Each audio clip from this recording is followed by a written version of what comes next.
This afternoon's session is going to be Building Arches, Transformative Mentoring, the New York City story. What we're going to talk about is basically the birth of Arches and what Arches has meant to the Department of Probation and also where we are now. On our panel today, we have Clinton Lacey, we have Julie Peterson, Katrina Prelude, and we have Charles Dotson. I'm going to let them introduce themselves. My name is Paul Richards. I'm the director for the Young Men's Initiative Programming at the Department of Probation. If we could start with Clinton. Good afternoon, peace, blessings, greetings, everybody. So just thrilled, really can't even put into words how uplifting being here, mainly obviously celebrating the growth and the development of Credible Messenger and all of the rich and powerful conversations that are taking place are just, amazing and again, uplifting and encouraging and informative, growing the field, growing the movement. But I think most of all, which connects to all of that, I'm just thrilled to be in the presence of this room and those who left to go to the breakouts. It's a powerful, powerful group of people here doing amazing things. And so I'm just really happy to be in community with you as we continue to build this movement. And looking forward to the conversation that we're going to have today about Arches and Credible Messenger here in New York. Thank you. Hi, my name is Julie Peterson, and I am right now the Senior Program Officer at the Pinkerton Foundation, where I manage a portfolio of grants focused on youth and family justice, and had the honor of being at the Department of Probation when Clinton was the Deputy Commissioner, Vinnie Schwalde was the Commissioner, and we created the Arches program and sort of planted these seeds for this Credible Messenger mentoring movement. Good afternoon, my name is Katrina Prelude. I'm the citywide NEON director, and I'm really excited about this panel in particular because Arches, in my opinion, is definitely one of the most important ingredients of the NEONs. I know we don't always talk about it in that fashion, but it is one of the drivers that has made the NEON successful, so I'm excited to be here too. Yeah, and I want to just echo Clinton's sentiment that, this has been a journey, and to see where we are now is just amazing. 6 years ago, we were conceiving these ideas about Arches, and I was a person sitting in the audience waiting to hear about the program, and then when I heard about it, I was like, I want to be a part of that thing. And so now to where it is as an initiative here and the places it's going, and it's expanding, it's a movement that's moving, it's just amazing. Yeah, and Charles, I just want you to know, I too said that I wanted to be part of this as well. In 2012, sometime May 2012, I got a call from Clinton Lacey, who was the deputy commissioner at the time, to come down for an interview to be the director of Arches specifically. And I figured it was just, again, I'm coming from a probation officer's mentality, punitive, sort of thing. This is another program that we're going to have, how invested are we? But I came down and Clinton talked to me about the program and what it was and the fact that we want to serve 16 to 24-year-olds, male and female, transformative mentoring, trying to change thoughts and behaviors. And he kind of described what Arches was about. They would meet a couple days a week, hot meals, transportation, and so forth, and then the idea of these credible messengers.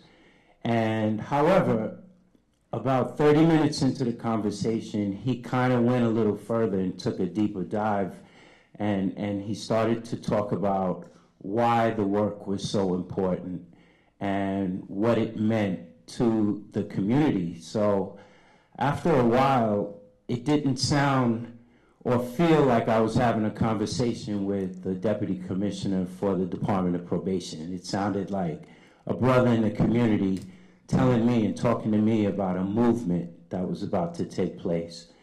And I knew that I wanted to be a part of it. And then when I did come aboard, which was in May 2012, I had a conversation with Julie Peterson, and she told me that there was a budget. Sorry, I got a little excited. You have to understand, we're not used to having a budget. So when Julie told me the budget that we had, then I knew that this was for real. You know, that we had buy-in and investment. And I came aboard, and we launched July 1st, 2012.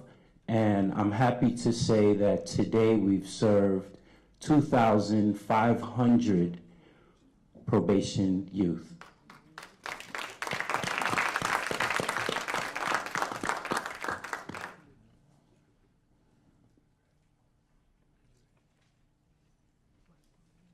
So while Paul pulls that up, I saw Paul at a cookout we did with the staff. And, you know, he seemed like a cool brother, you know? And he came up to me and just started talking. And I say that because I didn't, like, read his resume or know what he knew about this or that. It was relationship. It was vibe, right? And I asked his assistant commissioner about him, you know? And she's like, yeah, he is. He's a really good guy, supervisor, leadership skills. And I was like, let's have a conversation. I just wanted to throw that in there because it's like this work, Maurice said it in the last panel, you know, it's not programs, it's not metrics, it's not, you know, the apparatus.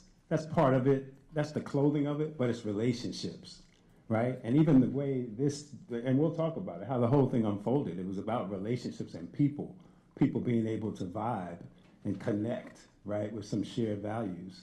And that's what it's all built on. Thank you for that.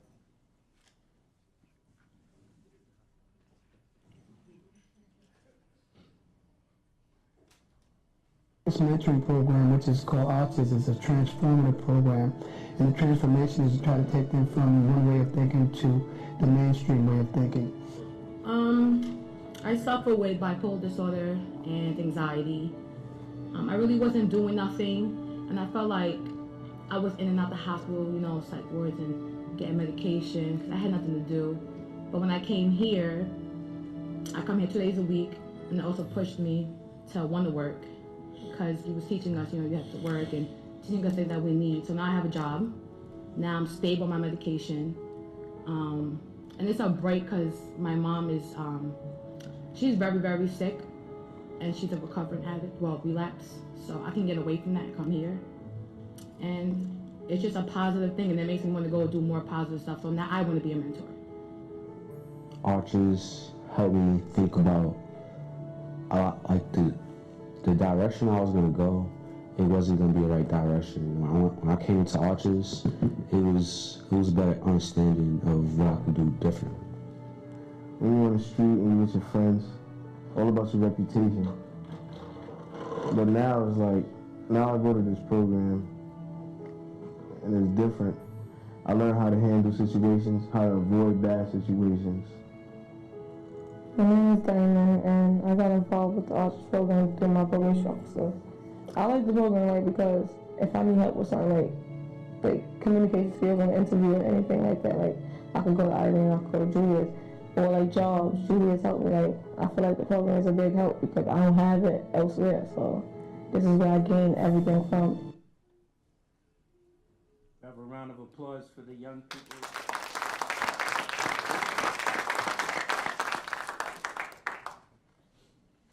So what I want to do is we're going to talk about the birth, really, of Arches. So I want Clinton to start that off, and I also want Julie to touch on the relationships that we had with the community-based organizations. And I just thought it was so fascinating how you all went out to the community-based organizations to kind of talk about this idea first and get that buy-in as well, which again was fascinating to me as a probation officer. So Clinton, can you start? Sure. Thank you. And just really briefly, I wanted to paint a bit of a picture of what was happening at probation. And we have Katrina on the panel, and we have others in the audience who are veterans of the department, who were there for many years and have seen a few commissioners come and go, a leadership change, and I'm sure have some rich, complex stories to talk about the evolution of probation. But as someone who came in 2011 with a limited window or view into the history of probation, I still think it's fair for me to say, and I could be debated or corrected if I'm wrong, that I came about a year after Vinnie Schiraldi came. I believe that who had previously been director at DYRS, where I am now, and had done some major changes there. I think it's fair to say that represented a major shift, or the beginning of a shift of probation and the overall organizational culture.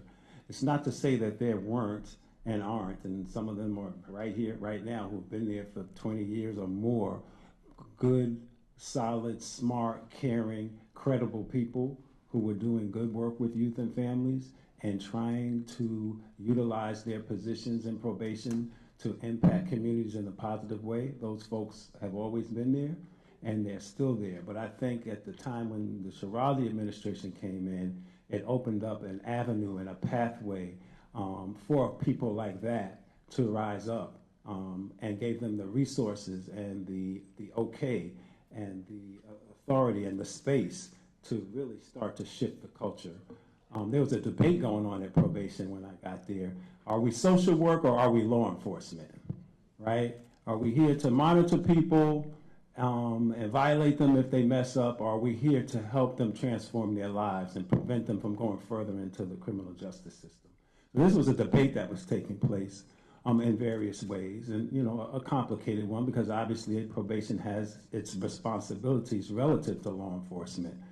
There are a bunch of MSWs working in probation, so there was social workers there doing social work, and so that we believe that the emphasis started to, and the momentum started to shift towards saying, not only are we social work, but that we have a responsibility to engage the community in a positive way. So when I entered probation, I had never been a PO, I had never worked in government, I had never worked in a justice agency. I had always done direct service and advocacy on the other side of the equation. In fact, I was a very pretty harsh critic of the justice system and probation, and I still am, even though I'm sitting at the head of one.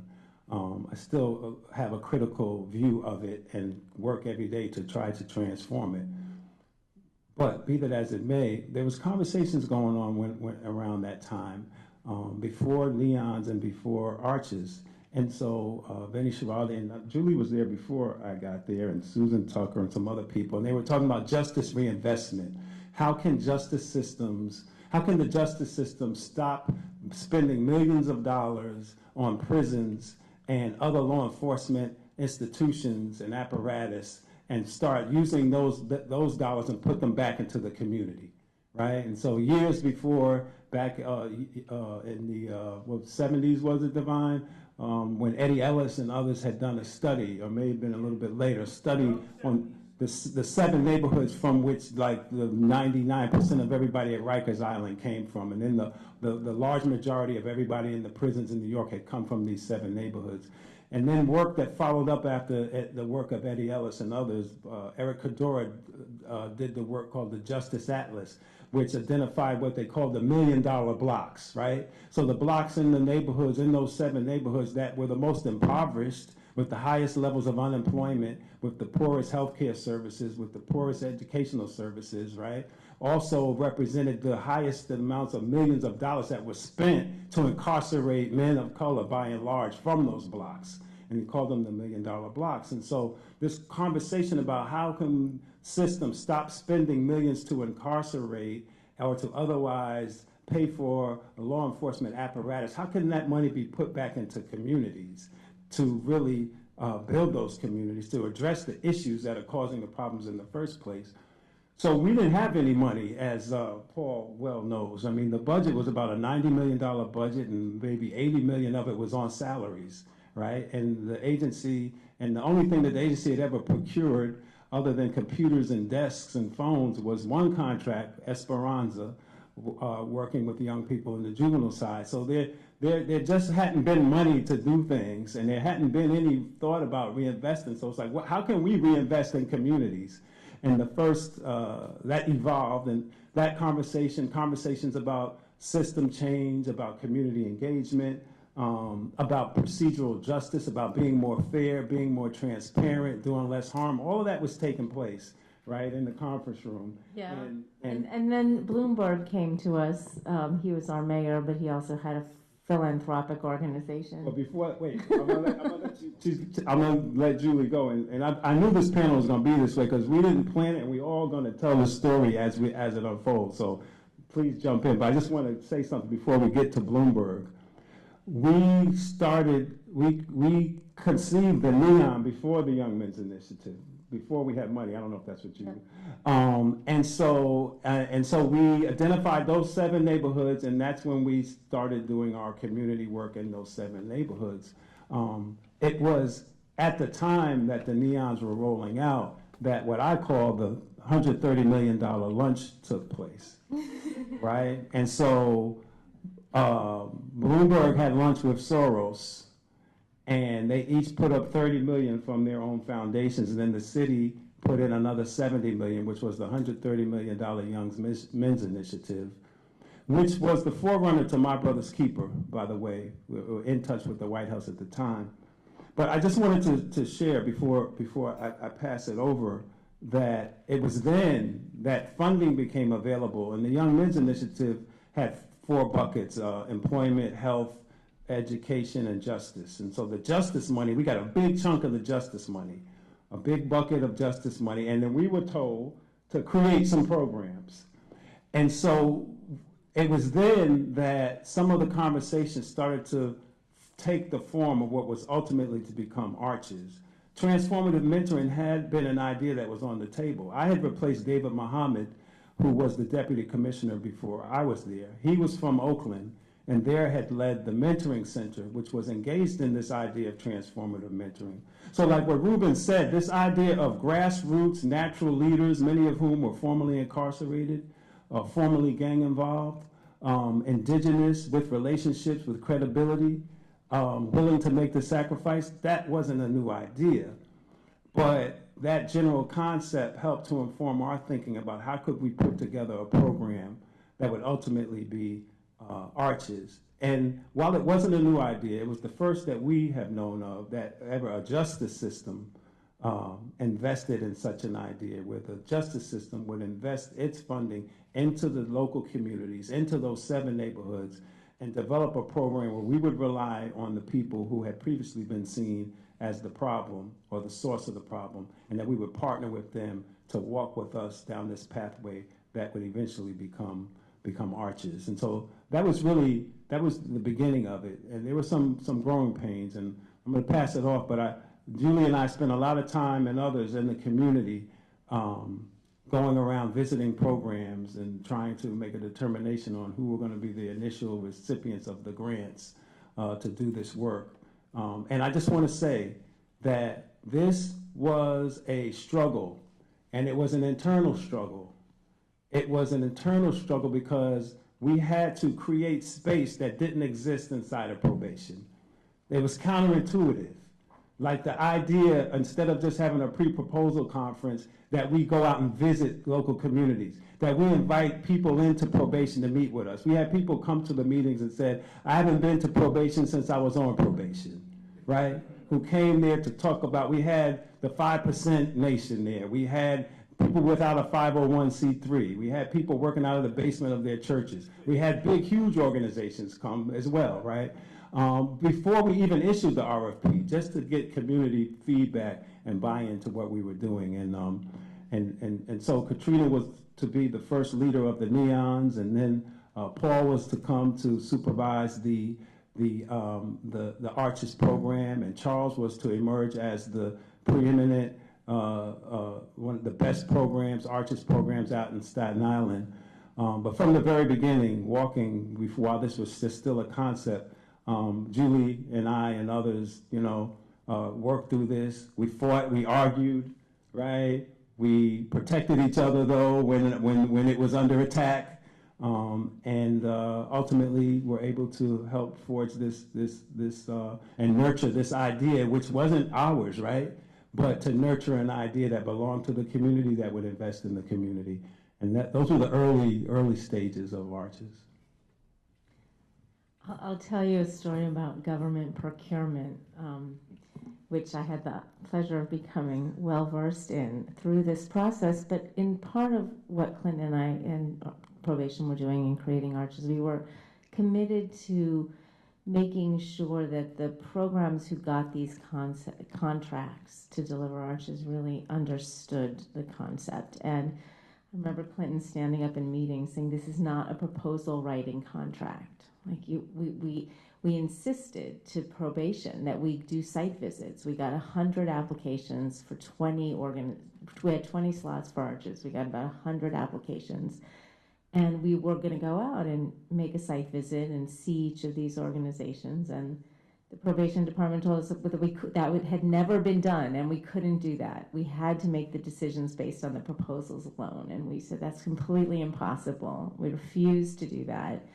And you see how government procurement funnels money to the big social service agencies in the city that get all the contracts. And we were determined to make sure that at least some of these contracts went to smaller grassroots organizations that were really working in the neighborhoods, many of whom had never had a government contract before. And we had to fight a huge battle. Probation made us go out to visit literally 100 applications. We couldn't weed any out before the site visits. So we teamed up with CCFY and split up and went on a lot of site visits. We would go to these organizations and they would say, we have never had a site visit from a government agency before getting a contract before. To me was incredulous. Like, how could you just make these decisions without knowing, the people who are on the ground you're asking to do this work? But it worked out. We made 20 grants, issued 20 contracts, 100 credible messengers were hired around the city. And because I think of all the groundwork we did in the beginning, talking to so many organizations, getting so much input, we really had a model that was, we had confidence that not only was it just created in our heads, but the community really had huge input into developing the model. And then we kept going back after we issued these contracts and talking to the young people who went through the program, talking to the organizations that were running it, and constantly trying to retune, refine, and make sure that it was working for the young people. I don't want you to say too much about the procurement process because I'm still an employee. Katrina and I still, so I want the feds showing up at work tomorrow, Just to back up a little bit about the concept, right? And the discussion early on, I guess in 2011, 2012, was about developing a program. And as you mentioned, Clinton mentioned, there was the idea of mentoring that was going on, a specific type of mentoring that was going on in Oakland, California. At the time, it was a community-based program that was doing this kind of mentoring, not an agency or a city agency. And there were a couple of components of that type of mentoring that kind of resonated with the Department of Probation. One was the idea of credible messengers, which you've heard about today. These were like gang involved or recently incarcerated or individuals that were involved with negative and self-destructive behavior in the community that had now turned their lives around and they wanted to give back to the youth. So that was an idea and a thought in itself, something that really resonated with the department.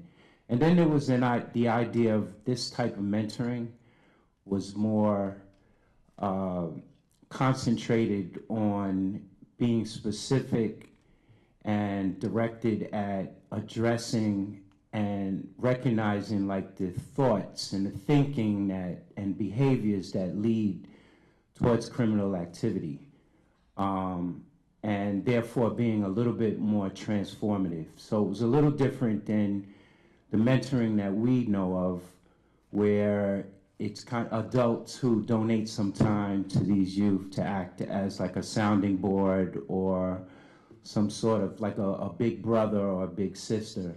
But it was more directed at, getting into the mindset of these youth and recognizing how the negative behaviors and thinking and how that influenced criminal activity. So the mentoring was more transformative, right? And I want Clinton to jump in here, but some of the components that we wanted to really take a deeper dive on were like conflict resolution, as well as peer association, coping mechanisms other than like substance abuse. So the mentoring would be a little bit more transformative. Yeah, absolutely. I mean, traditional mentoring is fine, and it incorporates those aspects, right, of a person volunteering their time, giving their time to form some sort of relationship to be a positive role model for a young person, right? But we know that the mentors who form Arches and Credible Messenger can't even get an application in with the major mentoring programs in this country because of their felony record. They can't even walk in the door, right? And so what we recognize is that the people, my perspective was definitely that the 7 communities, and New York are 7, and then DC has its, and Chicago has theirs, and everywhere you go, San Diego, everybody knows where those neighborhoods are, right? And all of those neighborhoods seem to share the same characteristics and suffer the same challenges and are dealing with the same disparities, right? And so the formula for me is pretty clear. So it was about how can we invest in the community?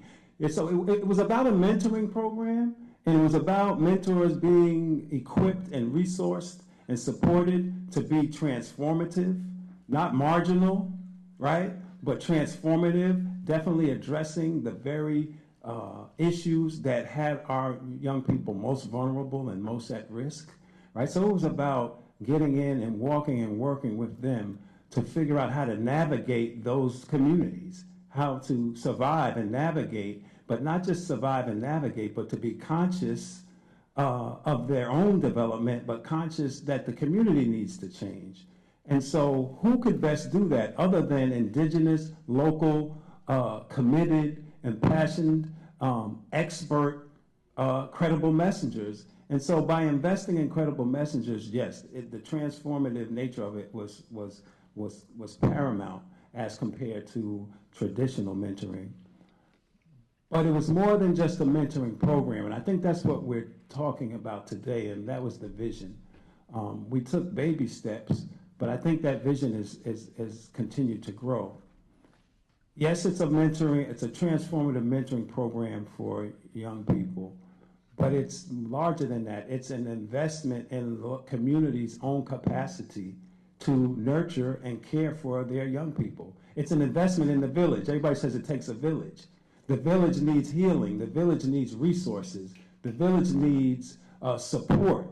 And so Arches represented one step towards a well-resourced government agency investing in that capacity with the idea of transformation, as Paul has said. So we were very clear up front that this was not going to be, old school mentoring. And our experiences had informed that, right? Like I had come from Friends of Island Academy, where we work with young people coming from Rikers Island. And and very early on in that work, it became clear that the most beneficial, the most powerful influence and impact that on the young people was when we were encircled together as a community, figuring it out forming relationships, right? Not all of the services that we connected them to. Those services were important, but the most powerful thing was this idea of relationships and trust and love and family, right? And so that's why we designed Arches the way we did, that there would be a group component, that there would be hot, good food served, that there would be rituals to open up meetings, and that the organizations could organically develop that.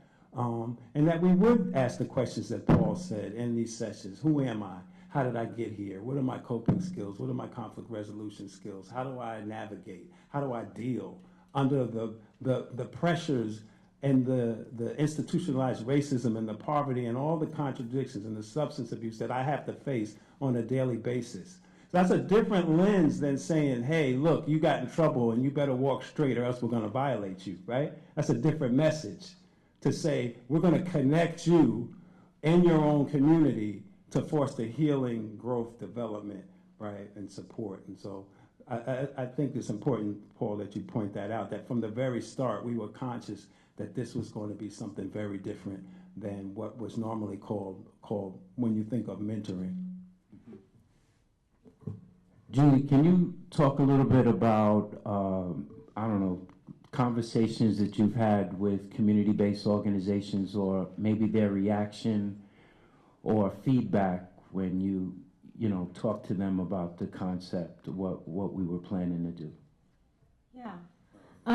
So many interesting things. I mean, one concern was, would there be mentors? Would we find mentors? And everyone who worked with folks who had involvement with the criminal justice system assured us that there would be mentors. There was to be no shortage of mentors. Mentors would be coming out of the woodwork. People wanted to give back. People wanted to do this work. We were wondering, do we run the program once a week, 2 times a week, more often? And the folks from the community implored us to do it at least twice a week. And since then, I've talked to lots of young people who've been through the program who say they want a program every day, kind of like Alcoholics Anonymous. They're not saying they would come every day, but they want a group, an Arches group that they can go to every day. So there's the need for that kind of consistent and ongoing support was real. The food was critical. But what's happened since the program, which has been so exciting, is that even the big social service agencies that didn't have a mission or weren't historically in the habit of hiring folks with criminal histories to do this work, but the bigger organizations who got these contracts found, much to their surprise, lo and behold, that the kids who were not engaged, the kids that they were trying to serve who were not engaged in their services or with school or with work, Arches was catching them and engaging them for the first time. And so many kids who've gone through this program have told us that Arches was the first time they really engaged in positive activity. And it was because they felt safe and they felt supported to do so. And what I'm seeing now, sitting at Pinkerton, is that more and more of the bigger social service agencies are coming to me looking for funding for programs that will hire credible messengers to work with their young people. And they're starting to see that while there may be roles for social workers in these organizations, I'm not saying there's no roles, but the kids gravitate, they're telling me in their group homes and close to home group homes and other, they're gravitating to the folks who are more like them. They want to talk to the guy who works in the kitchen or the guy who does the maintenance because they come from the same neighborhoods. They have similar histories. They're finding that those are the people that the young people they're trying to serve are engaged with most. And to me, that's part of this movement, and that's sort of the seed that Arches planted, is to help people understand that there's a role for people who have the lived experience that's similar to the people they're trying to serve. And in the justice context, that means people with their own histories of criminal activity or engagement with the system. So that's been exciting to see the light bulb go off in the folks who are running these big organizations. This is a key to serving the young people that we've been trying to serve.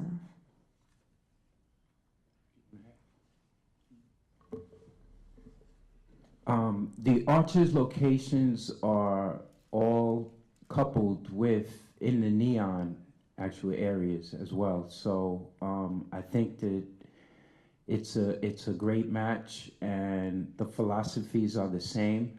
And I would like Katrina to kind of talk about any impacts that Arches might have on neons and their relationships.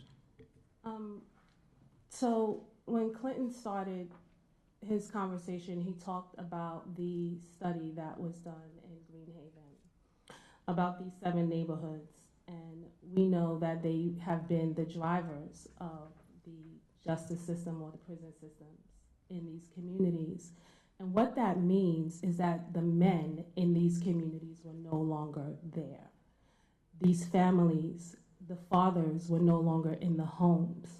And so when it came to building the neons and going back out into these communities, there was, it was how do we, or how does it work? Because there are some things that government can do, and then there are some things that government simply cannot do.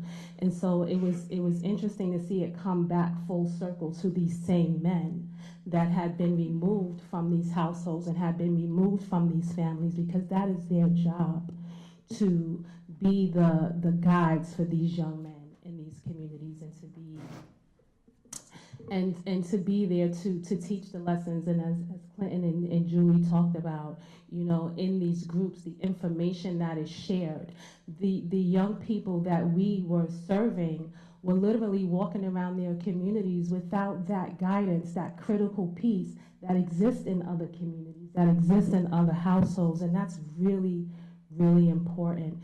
And when he talked about the transformation of probation itself and the culture change, we needed Arches to be a part of that culture change. There was no way that we could do it without the community, but particularly without the men in those communities that have been removed. They have value. And we see their value in the work that they do through Arches. I don't think that the neons could be what they are if we did not have that support, if the Arches mentors were not working side by side with the probation officers. Because the reality is that the things that happen in these young people's lives don't necessarily happen between the hours of 9 and 5 or 11 and 7, or when we're literally in the office. And that relationship that they need to have, that was missing, that was taken because those men are no longer there. We had to repair that in order to help these young people move forward and be successful. I think everybody in this room that has been able to accomplish something, we've done it through the relationship and shoulders of other people. And it wasn't necessarily the government. It was that we had people in our lives that we could have relationships with and that we could have conversations with. So for me, it was interesting to see, because I have been at probation for a long time. And so when we see different programs, they come and they go, and there's not been any real financial investment in it. So yes, that was different. But the culture itself became different. When we could go out into the community and say, what do you think should be in this program? We had not done that before. When we could sit and talk to people and use terms like brother in government, that was not happening, before. And so all of those things, all of those ingredients, I think, came together. And Arches cuts through every single principle of the NEON, whether it be building a network in those communities where our clients could actually go and have support, community engagement, because we had to go back to the community to engage and be able to support our clients, as well as client engagement in the community, because they are the ones that are working with them for those extended hours and engaging them. So that's what Arches has been able to do in the NEON communities. Could I just piggyback quickly on what Katrina said? It's just hitting me more. Listening to you describe it is I'm like sitting outside, like hearing it, because everyone has a perspective, but it's so true. What what we were conscious of and what we did in terms of rolling out the neon and arches, which was part of the neon, grew to be integral to it. What we were very, and these were, and the interesting thing, like these were the conversations taking place, in the executive meetings with the commissioner. Vinny Shirali was talking about the impact on communities of this wholesale, this war on drug policies that wholesale took thousands of men of color and women out of their communities, away from their families, and the impact, right? So we weren't just sitting in there talking about, how many contacts a kid needs to make per week or whatever, like that's part of it, right? The probation business. We were talking about community and these issues, which is just to say, this is what systems need to be talking about, right? If they're going to engage in this work, that it's not just this nice community program that many people will roll out and say they have. No, this is a new way of looking about how we do business. Who are we and what are we here for? And so we brought in people, when Katrina talks about that culture change, and she was part of leading it, internally and externally, we brought in people like Eddie Ellis and Divine Pryor and KJ and others, and did training with our staff about Community 101, right? Community engagement. This is a new way of thinking, a new way of engaging with the communities that we previously engaged in one fashion. Now it's a different, and so it was a reintroduction in a sense. And you're right, I really agree that Arches forced that to take place, because now we're engaging with community. We're not just talking about community. Now we're engaging with the brothers and the sisters who have been doing the work for free for years, right? We're ready to engage. So I just want to thank you for pointing that out. All right. I just want to turn the mic over to Charles here, and I just want to say that Charles was one of our first program coordinators at Arches, started with us in 2012. And I just want to say this was my go-to, right? I'm supposed to be the director, but this was my go-to right here. So he was my man on the street, so to speak.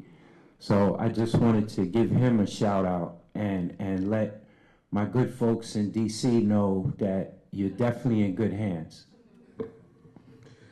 Clinton said a good word earlier. He talked about perspective. And I remember going to the pre-proposal conference when Julie and Clinton were and Paul were talking about this initiative. And, I'm sitting back and I'm listening to him, and I was like, this can't be real, because, next year I'll be 30 years working in justice systems. I started working in facilities in DFY.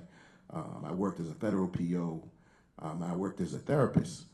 And at the time when they were conceiving this program, I was working as a therapist doing intensive in-home counseling. And the agency had read the proposal, and they said, Charles, if we get this, we want you to be the coordinator.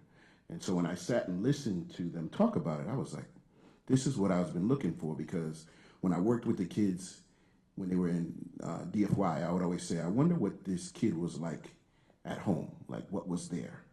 And when I was a federal PO, I would always say, I wonder what this adult male or female was like as a kid. When I was a therapist in the community, I kind of got an opportunity to touch both the youth and the family in the community. But this was saying, we're going to use credible messengers, those guys that Arturo did such a good job earlier talking about the people who are still in the facilities that have a tremendous amount of information to convey to the young people that are just lost resources, lost voices that could reach our youth population. And when I was a PO, I would always say, damn, I wish I could use you to talk to these kids. So at the time, when I first started as a federal PO, I was working in Albany, and I started taking, as soon as somebody that I thought was good get off a supervised release, I would say, I want you to partner with me and go to this Albany High School. And they had a classroom there with all the kids that they wanted to kick out of school into this classroom. And me and this guy would go in there and kick it to them. And these kids would love us. And I was like, I wonder if I can just start a program like this, we would make tremendous inroads, not just here, but possibly elsewhere. And so when I come here to this meeting, I'm like, wow. And so it was funny because my mom, I told her, I said, Ma, I think I'm going to leave my job for this pilot program that they're going to start with in New York City. And she's like, why would you leave a secure job for this pilot program? And I use this analogy. I said, Ma, I read once that if a flower doesn't bloom, you don't fix the flower, you fix the environment. You know, you provide nutrients and you change the soil and you pick out the weeds. You make the environment better and the flower will grow. And so with the NEON and with the Arches Initiative, they're putting resources in. They're putting these people that can touch the youth. They're putting all these resources in the community, programming that the young people might want to participate in. This is it. This is the initiative. And so it's funny that once we got the grant, we were awarded the grant, I made a beeline to speak to Lisa D'Ambrosio, who's the branch chief at the probation office in Staten Island. And I said, Lisa, just give me an opportunity to speak to the POs, and I can get the kids into my program. So she put me in the room with all the POs, and I walked in, and they're all sitting back with their arms crossed, and they're not buying into none of this stuff. And I was like, that's Clinton and Julie weren't talking about this, you know. I thought there would be more buy-in, you know. But no, they were sitting with their arms crossed, and some of them were looking the other direction. And then so my thing was, you know, I said, I'm going to do this. Send me your worst probation. Send me the guys that you're getting ready to violate. Send me them. I have a team, and I assembled my staff like a mod squad. You know, if you're my age, you remember the mod squad back in the days.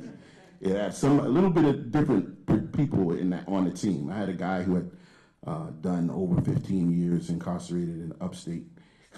I had a guy who was incarcerated but didn't got out in a diversion program to do a drug treatment program. Another guy who had served a couple of years in prison, and then a young lady, Latino lady, I think she's gonna be here later, who grew up in the foster care system. So I said, you know, no matter what kid they throw at me, this team will be able to touch these young people because they've seen a little bit of everything, you know.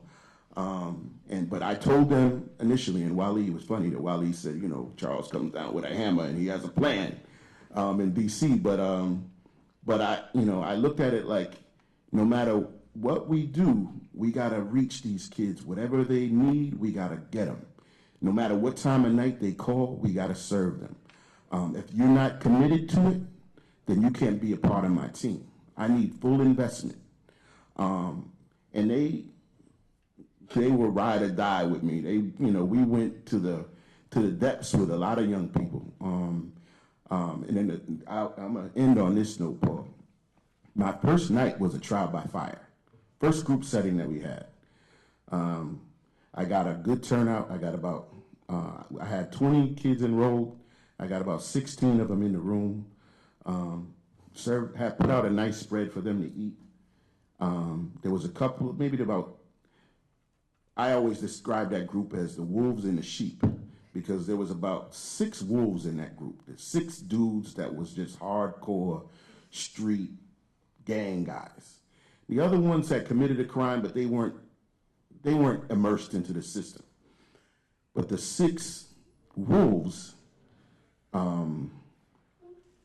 they connected with us. When we were talking to them, they were just nodding their head. And then so one mid-group, I'm getting ready to go into the topic of the night, and the dude says, yo, if y'all as thorough as you say you are, help me with the situation I got tonight. And I said, what? He's like, I just had beef with my neighbor before I came here. I was smoking weed, I was sleeping. And it was funny because this was his introductory group. He's on probation, and it's his first night coming to the group, and he's disclosing already. I was smoking, and my next door neighbor was blasting the music, and he was going crazy. And so I banged on his door, and he came out, and he said something to me, and I snuffed him. And we got into a fight in the hallway, and I'm assuming by the time I get home, he got his boys, and I'm going to have beef when I go home tonight. So one of my mentors, Sean, says, yo, where do you live? And he told him. He's like, oh, I know that neighborhood. I grew up over there. He's like, I'm gonna call a couple of my mans and we're gonna meet you. We're gonna, go home with you. So before group ends, Sean calls two of his guys. The guys show up and sit on a park bench. So when the kid's name was Andre and Sean pull up, his guys were sitting outside. They speak to Andre. One of the guys that was on the bench calls the kid that Andre had the beef with, and they squashed it in the that night on the park bench in front of the projects. We had group on Tuesday, Thursday. Thursday night, the kid Andre shows up before anybody else, and he's like ready to tell the story. And when the kids come in, he tells the story, and it was like immediately opening night. I had a walking testimony because he's like, these dudes is real. They got me out of beef last week.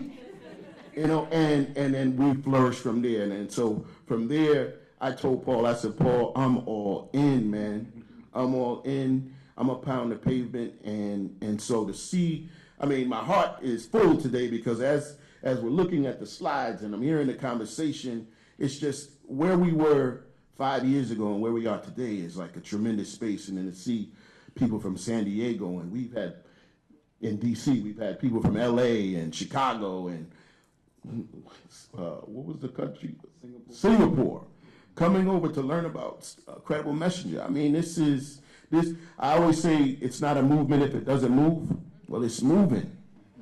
And if you don't believe, catch the wave, because this is real. This is a phenomenal, I won't say initiative, a phenomenal movement, and we're going to change the justice system.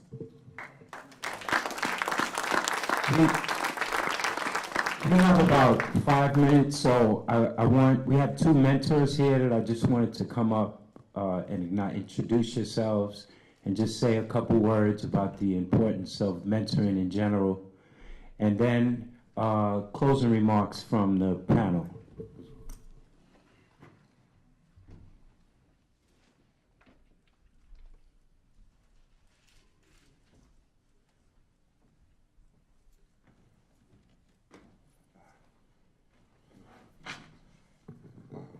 How everybody doing? Love it. Each of you have a minute and a half, right? All right. Yeah. So one, my name is Beloved. I am the beloved one. One of the things that make this mentoring thing so awesome and so much of a blessing is the fact that you get the opportunity to have young people meet themselves for the first time. A lot of times, people don't understand when you're dealing with damaged goods. And the process of working with damaged goods, you got to be a paramedic. So this is something that you got to naturally already know. It's not one of those processes where you actually can learn it, because some people teach you the wrong way and some people don't have it. So one of the things that we realized working with these young people was the fact that they was looking for a beloved, they was looking for a better life, they was looking for some type of help. But the help didn't exist in the places that they was looking for it at. So one of the things that worked out real good dealing with Archers was the fact that was given a second chance. Second chance is so important and so gracious because, see, I used to work with Cure Violence. So working with Cure Violence, my thing was anytime they get shot, stabbed, or badly beaten, they call me to the hospital and I talk this person down from retaliating. But it was like I'm talking him down and I get him to put his gun down, but I'm not getting him to change his mindset yet. So one of the blessings that did happen when I got a chance to get in Archers was the fact that I'm facilitating to the upcoming gangsters. I'm facilitating to their legs, their underlings. And one of the things that made it awesome was that my brother was my underling. And I started a crew when I was 11, which was called FSU. So him coming under me and working with me and showing that this worked and making it fashionable, this is where the Archers thing was really spectacular, because now I'm talking to dudes that just came out of prison for a little few seconds and they got a chance to meet themselves with a hot meal, with a Metro card. So now I'm also meeting them in the places that other people won't meet them. We're meeting them in blocks and neighborhood and crack houses and different things like that. But when they come to the safe haven, it's like they're at church. They get a chance to drop everything that they was worried about, stop having to be that boss that they was. They had to stop being a person for a second and redo themselves. redoing yourself is a process that you want to be a part of when you're dealing with these young people, because it's nothing like saving a life. It's better than saving money. You save a life, you'll never look back. I promise you, because the awesome part of saving a life is saving a mind. And when you get the investment of this young person, Reverend Mo would say to the sisters, we wasn't working with sisters at first. He was like, yo, one of the things that I could do for the sisters is make these guys become husbands. They wasn't thinking about being husbands. They wasn't thinking about being awesome people. They didn't understand how great they was. But in the process of meeting them at Arches, you got a chance to see that. And then later on, this also rebirthed Next Steps.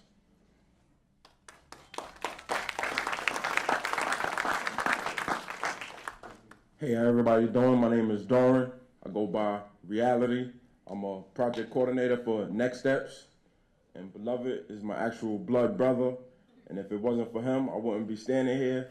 Because if he would have continued to choose the path that he chose, I was following right behind him. So he had to change his ways in order to help me, his brother. So I just want to take it back to my stint in prison and actually mentoring a young man, but I wouldn't have put that language on it. I didn't even have a title, and I didn't even know that I was actually mentoring. So I didn't even know that I was actually doing this at the same time that Archers was coming about. And I didn't know that I was already displaying the skills and the capabilities that I would need to come out here and join this Archers movement. So I'm talking to this young brother, 23 years old, been in prison since he was 17. And I just think about how we create this living room setting at Archers, how we create the relationships, and how a lot of our young men haven't had the opportunity to experience a living room, to like watch a show, to really have real dialogue with the family. Like a lot of them are longing for that. And when they get the opportunity to experience that intimate moment, that setting, and how they begin to share, once they know that you care, and they open themselves up and they share some intimate details of their life. And then just thinking back to this young man that was 23 years old because he was in prison, and he was in prison for being on a crime scene that his friends were supposed to go do a robbery, but they end up killing the individual they went to go rob. So this young man used to cry. And I used to say to myself, I wish that he had an opportunity to cry before he got with them individuals and committed that crime, before he had an opportunity to even know or just face the identity crisis that he was facing from the neglect from his family. So we had tremendous conversations where he got a chance to tell me more about his life and his family life. And I just was thinking, like, only if he had that opportunity. So now just to know that we have a program, not a program, I'm sorry, a movement, a family, Archers, creating these spaces, brothers like myself and Beloved, helping contribute to these spaces, making these some safe spaces, doing violence prevention, helping them mediate minor conflicts that sometimes lead to senseless violence. We're able to get in front of those things. We're able to prevent that and create these living spaces. And I just want to say thank you for all of the think tank here, sitting here, that helped put this movement together to, kick it off and allowing us a table to come and sit at and contribute to, to bring our flavor and what it is that we do. So I just want to give a round of applause to you all sitting here.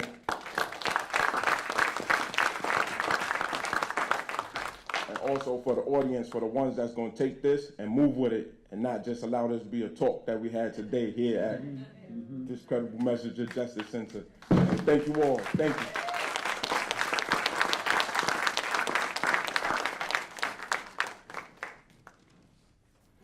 Closing remarks from the panel.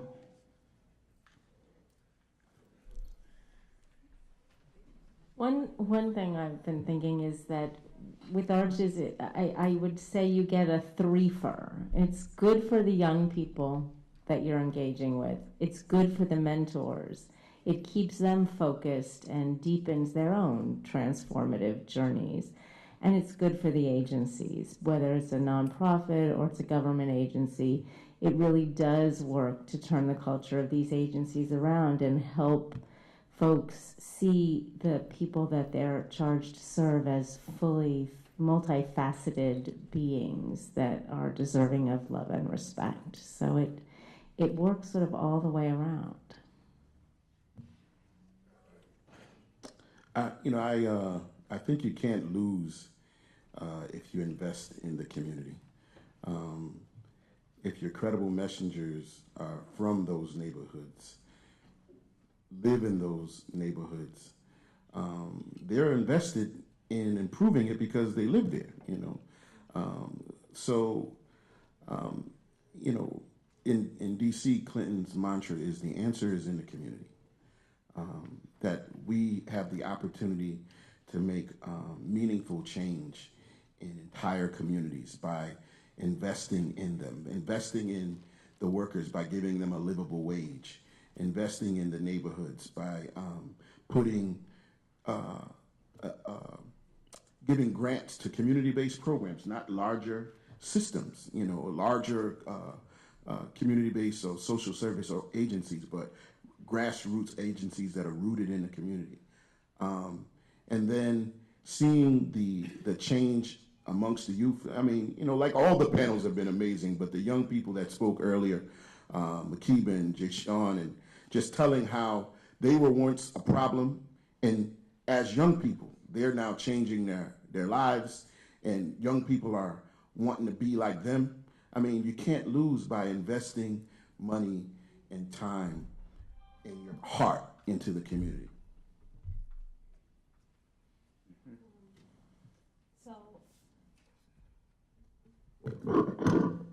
I don't know if we mentioned this earlier, but the film that was shown this morning, Something to Live For, was actually done by the Arches mentees in Bed-Stuy.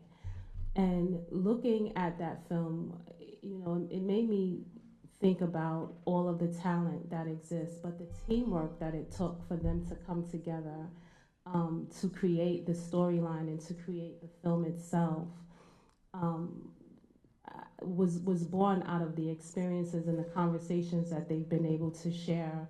So I think it's important that we continue to create these spaces for these young people to come together and interact with the men and the young women that are there to serve them. One thing I've learned throughout this process, with which the commissioner touched on, is that, and it's something that we usually tell our youth, is that you can't do this on your own. And it says a lot to the whole concept of community and partnership and relationships. This type of work, saving lives, you cannot do it on your own. It's something we tell the young people, it's a concept that we have for our youth, where we tell them, when you committed that crime, you know, you weren't on your own. You had somebody with you. When you learned where to buy a gun, you know, you needed someone to do that. When you sold drugs, you needed somebody to teach you how to sell drugs and how to make money. So now that you're trying to dig yourself out, you know, and better yourself, you also need some help as well, that you can't do that on your own either. And it's the same thing with us. This type of work, it really takes community, and that's something that I've learned throughout this process. Yeah, I purposely went last, not because I had this profound jewel to drop or anything. Like, for real, I'm so overwhelmed. That was the agreement that none of us wanted to follow your final comments. It's not. Thank you, but really, I don't know. You saw that I jumped right in, right? I saw them passing it over to you, and I jumped right in to make my comment. I'm glad you did, because I'm gonna ride on what you said. You know, really, I'm so filled up, right? Listening to Beloved and Reality, to Arthur and Gabby's, and you know, the family, the love, the connections. That's what really moves me, you know, and moves all of us. I know it's just so amazing. And on that note of not doing it alone, like, I just want to thank everybody. You know, thank my colleagues or colleagues in the audience, whether you are doing this work directly, running a program, thinking about it, a funder, government, whatever pathway that you have walked to come here today, to thank you all, because we need each other in this. And I think we really got to hold each other close now,